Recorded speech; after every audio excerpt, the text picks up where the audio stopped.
Shalom jemaat yang kasih Tuhan, bagaimana kabarnya? Saya yakin dan percaya seluruh jemaat dalam perlindungan dan pemeliharaan Tuhan. Saya menyapa seluruh jemaat yang ada di Air Bersih, Merdeka Baru, Bumi Ayu, Bukit Batrem, Batu Bintang, Tegalega, Lepindok, Mundam, Tanjung Palas, Sukajadi, Bagan Besar, dan dimanapun jemaat berada di pagi hari ini. Lama tidak berjumpa dan hari ini kita berjumpa pun masih belum bisa dengan bertatap muka. Saya belum bisa melihat wajah-wajah Bapak Ibu, tapi saya pastikan wajah-wajah yang diberkati Tuhan. Sehat Bapak Ibu? Sehat? Dompetnya sehat? Wow, ada yang sudah menipis. Walaupun dompet kita menipis, tapi jangan sampai iman dan kasih kita menipis. Amin Bapak Ibu. Puji nama Tuhan. Kita belum bisa melaksanakan ibadah kita bersama-sama. Sebagai wujud nyata kita berwaspada, dan wujud nyata kita turut membantu pemerintah untuk memutuskan penyebaran COVID-19. Puji nama Tuhan. Tema firman Tuhan hari ini berbicara tentang badai pasti berlalu. Berapa banyak di antara kita yang percaya badai pasti berlalu? Puji nama Tuhan. Firman Tuhan diambil dari Nats Lukas pasal 8 ayat 22 sampai 25. Penting sekali Bapak Ibu kita memiliki pemahaman yang benar tentang badai, tentang pergumulan. Karena ketika kita punya pemahaman yang benar, kita akan punya sikap yang benar, kita akan punya respon yang benar, kita akan punya tindakan yang benar bagaimana kita menghadapi, menjalani, dan menghidupi kehidupan kita di tengah-tengah badai itu. Oleh karena itu, saya ingin menyampaikan bagaimana memahami badai dalam kacamata kebenaran, dalam kacamata iman.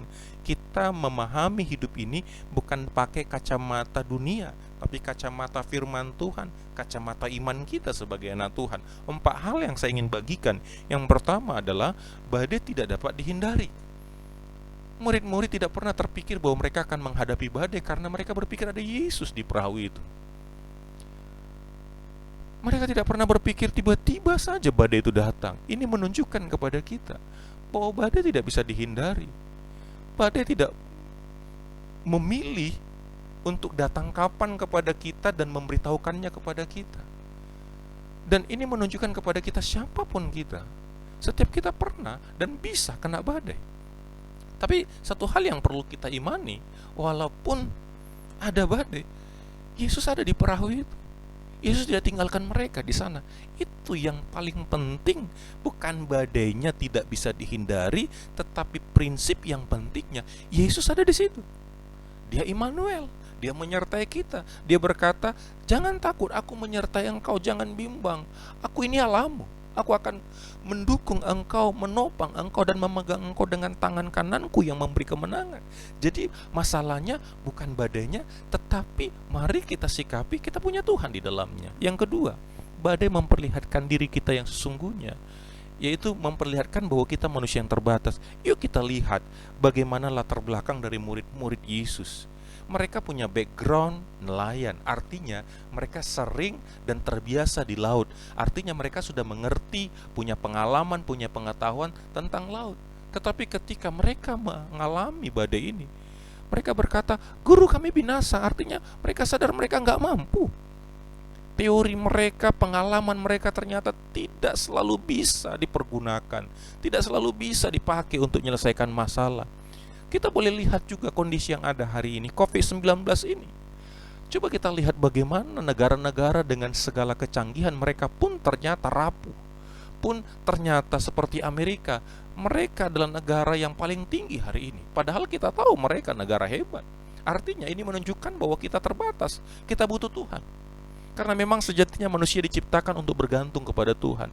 Hanya orang sombong sajalah yang mereka tidak mau bergantung kepada Tuhan, yang mereka mampu dan merasa mampu dengan hidup mereka. Mari kita belajar bahwa badai ini mengajarkan kita untuk menata diri kita, bergantung kepada Tuhan. Badai menyadarkan kita nggak mampu sendiri. Kita butuh Tuhan, kita butuh keluarga, kita butuh gereja, kita butuh orang-orang di sekitar kita yang menguatkan kita. Menyadarkan kita jangan pernah berpikir untuk sendiri, tapi mari kita menikmati kebersamaan bersama dengan Tuhan, bersama dengan keluarga. Juga ini memperlihatkan kadar iman kita.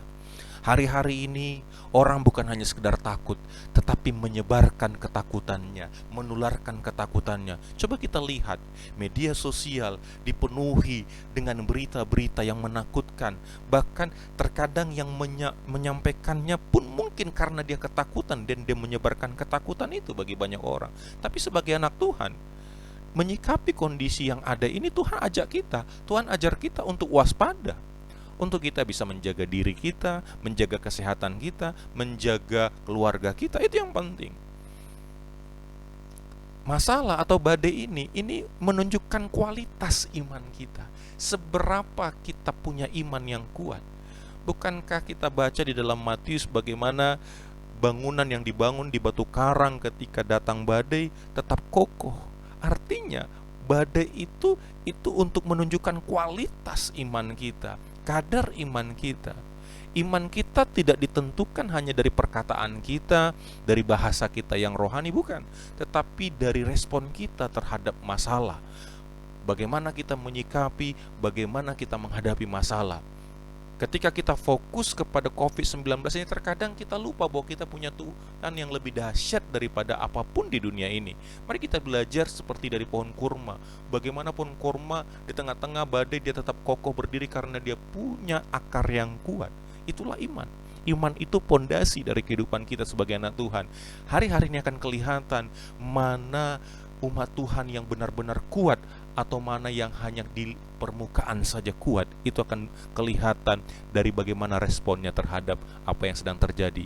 Yang ketiga, badai mengajarkan kita untuk mengandalkan Tuhan. Badai mengajarkan kita untuk bergantung kepada Tuhan. Badai mengajarkan kita untuk mempercayai firman Tuhan, bukan mempercayai realita. Mari kita sikapi apa yang ada hari-hari ini. Kita jangan takut berlebihan sehingga kita tidak mengandalkan Tuhan. Kita lihat bagaimana hari-hari ini ada orang-orang yang mereka memakai pakaian astronot, yaitu alat pelindung diri yang harusnya itu dipakai tenaga medis di dalam menangani corona. Itu kenapa? Karena mereka punya ketakutan yang berlebihan. Tetapi sebagai anak Tuhan, yuk kita andalkan Tuhan. Wujud nyata dari mengandalkan Tuhan adalah dengan membangun mezbah di rumah kita. Ini adalah satu kesempatan bagi kita. Mengandalkan Tuhan berarti kita mencari Tuhan, mengutamakan Tuhan, mempercayai Tuhan, membangun hubungan kita di dalam keluarga kita, dan kita bawa keluarga kita kepada Tuhan, beribadah kepada Tuhan. Itulah wujud nyata mengandalkan Tuhan. Dan yang terakhir, badai itu menyatakan kemuliaan Tuhan.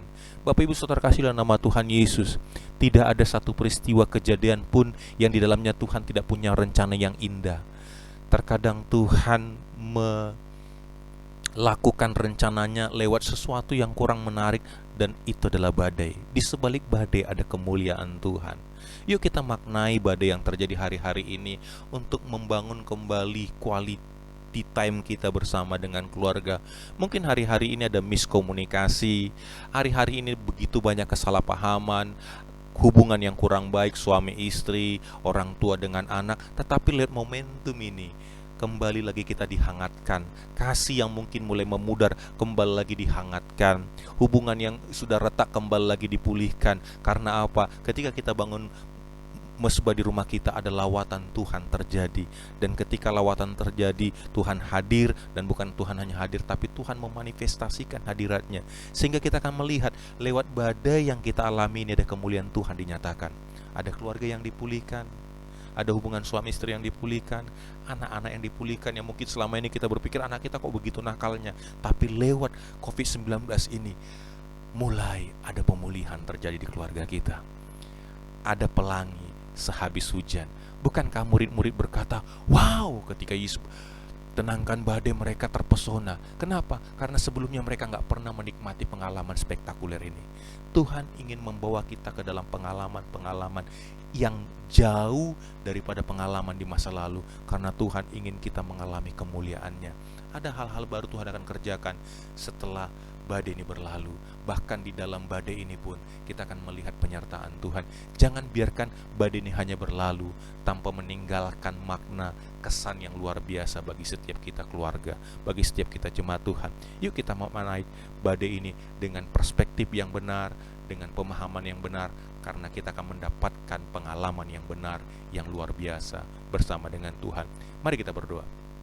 Terima kasih Tuhan Yesus, hamba-Mu sudah selesai menyampaikan kebenaran firman Tuhan. Hamba berdoa, biarlah Tuhan terus mengerjakan kehidupan seluruh umat-Mu. Pagi hari ini, temuilah, lawatlah setiap keluarga, rumah demi rumah.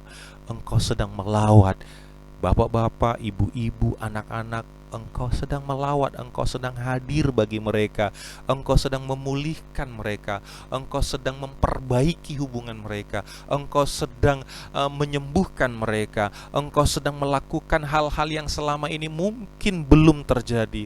Tuhan Yesus sedang berkarya bagi umat Tuhan, sehingga kami akan mendengar setiap rumah-rumah punya kesaksian-kesaksian yang hidup, pengalaman-pengalaman baru ketika mereka menjalani kehidupan ini. Tuhan, terima kasih Bapa yang baik. Ini doa kami di dalam nama Tuhan Yesus. Kami berdoa dan mengucap syukur kepada Tuhan. Mari kita bersama-sama katakan amin.